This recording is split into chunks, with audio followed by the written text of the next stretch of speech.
अस्सलाम वालेकुम dear members. आज हम 20वें और 21वें नंबर पर नाज़िल होने वाली दो सूरतें सुनेंगे जो कुरान पाक की मौजूदा तरतीब में 113 और 114 नंबर पे हैं। और दो सूरतें सुनने की वजह यह है कि ये दो सूरतें इकट्ठी नाज़िल हुई थी। हज़रत इसहाक़ अलैहिस्सलाम की जो थी यहूदी जो है ना सारे उस हज़रत इसहाक़ के उस बहुत ज़्यादा अम्बिया गुजरे हैं, बहुत ज़्यादा नबी गुजरे हैं। हज़रत यूसुफ भी उन्हीं के थे। आगे हज़रत यूसुफ के 11 भाई हैं, फिर आगे चल के हज़रत मूसा अलैहिस्सलाम, तो ये सारे उनमें नबी ज़्यादा गुजरे हैं। तो वो हमें कोई हकीर समझते हैं कि ये जो है ना ये चूँकि हज़रत हाजरा जो थी एक लौंडी थी और जो हज़रत सारा थी वो एक फैमिली ख़ानदानी थी, इस वजह से वो हमें हकीर समझते हैं। और जो आप सल्लल्लाहु अलैहि वसल्लम से एक दफ़ा मिल जाता वो आपका गर्विदा हो जाता था और कुरान की आयत सुन लेता, फिर तो इस्लाम में ज़रूरी दाखिल हो जाता था वो, क्योंकि कुरान की जो आयत थी वो सीधी उनके दिल में जाके असर करती थी। अच्छा, कफ़ारे मक्का के साथ साथ यहूदी ख़ास तौर पे जो थे ना, हालांकि अहले किताब हैं लेकिन यहूदी मुसलमानों से मतलब ये नया जो दीन आया था उससे सख्त नाला थे, सख्त परेशान थे। वजह ये थी कि यहूदी अपने आप को अल्लाह का बेटा कहते थे, तब भी कहते थे और अब भी कहते हैं। और यानी वो बड़े प्राउड से होते हैं। ईसाई नहीं है ऐसे, लेकिन यहूदी ऐसे ही हैं कि वो अपने आप को समझते हैं कि हम मतलब हमसे आगे कोई नहीं है, हम अल्लाह के लाडले बेटे हैं। वो अपने आप को अल्लाह का बेटा कहते हैं। हज़रत उज़ैर अलैहिस्सलाम को भी वो अल्लाह का बेटा कहते थे, क्योंकि हज़रत उज़ैर को अल्लाह ताला ने 100 साल के लिए मौत दे दी थी। वो वफात पा गए थे और 100 साल के बाद अल्लाह ने ज़िंदा किया था। आगे चल के आप कुरान पाक में डिटेल से वाक़या पढ़ेंगे।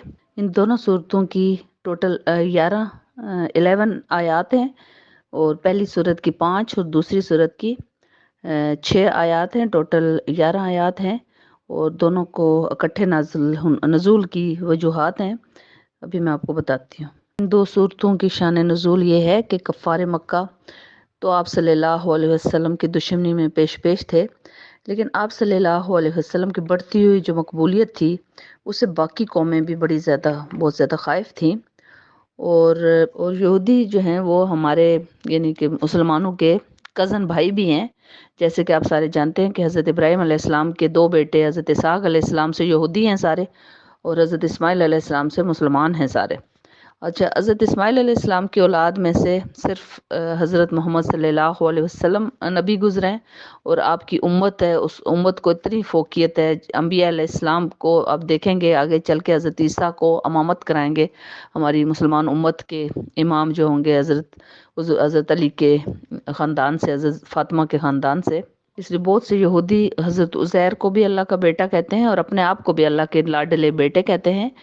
और यहूदियों ने अपने आप को इसलिए वो बहुत ज़्यादा ज़ोम में हैं, बहुत ज़्यादा उनको प्राउड फील करते हैं कि हम ऐसी कौम हैं कि किसी भी कौम के ऊपर कभी भी मन्नो सलवा नहीं उतरा, यानी आसमान से खाना नहीं नाजिल हुआ जो हमें हमारे ऊपर नाजिल हुआ।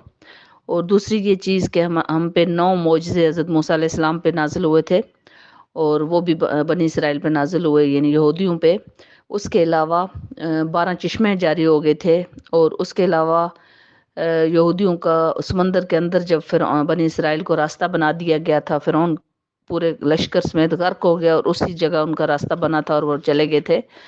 और इसलिए वो अपने आप को कहते हैं कि हमसे आगे, हमसे बढ़ के कोई इस्लाम, कोई मुसलमान नहीं हो सकते, हम सबसे आगे हैं। अच्छा, इस हसद के मारे यहूदी एक मक्का मुकरमा के करीब था यहूदी, जिसने के जब हसद और जलन के मारे उसने काफ़ी मतलब साल एक लग गया उसको ये सोचने में कि मोहम्मद का किस तरह नाउज़ बिल्लाह ख़त्मा किया जाए। तो उस सिलसिले में उसने हुज़ूर सल्लल्लाहु अलैहि वसल्लम के बालों के ऊपर जादू किया और उसकी 2 बेटियां भी इसमें मुलव्वस थीं और उन्होंने मिल के आप सल्लल्लाहु अलैहि वसल्लम के ऊपर सख्त किस्म का काला जादू कर दिया। और हज़रत जिब्राइल अलैहिस्सलाम के ज़रिए अल्लाह ताला ने ये 2 सूरतें नाज़िल फरमाई। और आप सल्लल्लाहु अलैहि वसल्लम को हज़रत जिब्राइल ने बताया कि फ़लाँ खाली जो कुआँ है उसके अंदर अब तक चूँकि 19 सूरतें नाज़िल हो चुकी हैं। और आपको पता है कि ये जो 114 टोटल सूरतें हैं वो 23 साल के अरसे में जाके नाज़िल हुई हैं। 13 साल मक्के का दौर है और बाकी 10 साला जो मदीना मुनव्वरा का दौर है। और अभी हाल ही में ये जो 19 सूरतें नाज़िल हुई हैं तो ज़माने करीब में ही हज का टाइम गुजरा है। और हज में आपको पता है कि पूरी दुनिया से लोग आते हैं, मक्का में आते थे, उस वक्त भी आते थे और अब भी आते हैं। اور جو بھی لوگ آتے تھے آپ صلی اللہ علیہ وسلم کی سحر انگیز جو شخصیت تھی اس سے متاثر ہوئے بغیر اس کے سحر سے نکل نہیں سکتے تھے، بچ نہیں سکتے تھے، اس لیے وہ دائرہ اسلام میں داخل ہو رہے تھے یا وہاں جا کے واپس اپنے اپنے ملکوں میں تبلیغ کرتے تھے، اور حضور صلی اللہ علیہ وسلم کے دین کو وہ سچ مانتے تھے اور اس دین کو اختیار کرنا شروع کر دیا تھا لوگوں نے۔ اس کنویں کے اندر حضرت علی مرتضیٰ کو اتارا گیا اور وہاں حضور صلی اللہ علیہ وسلم کے بالوں کے اوپر جادو کر کے پتھر کے نیچے دبا دیا گیا تھا، اور حضرت علی مرتضیٰ وہاں سے نکال کر لائے، اور وہ اس 11 گرہیں بھی باندھ دی گئی تھی جادو کے ذریعے، پھونک پھونک کے اس کی بیٹیوں نے گرہیں پھونک پھونک کے ماری ہوئی تھی، اس کو باندھا ہوا تھا۔